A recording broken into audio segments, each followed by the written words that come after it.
ولا تحسبن الذين قتلوا في سبيل الله أمواتا بل أحياء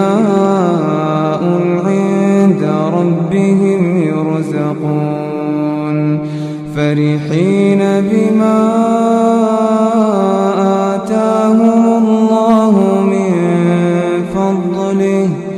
ويستبشرون بالذين لم يلحقوا بهم من خلفهم ألا خوف عليهم ولا هم يحزنون يستبشرون بنعمة من الله وفضل وأن الله لا يضيع أجر المؤمنين.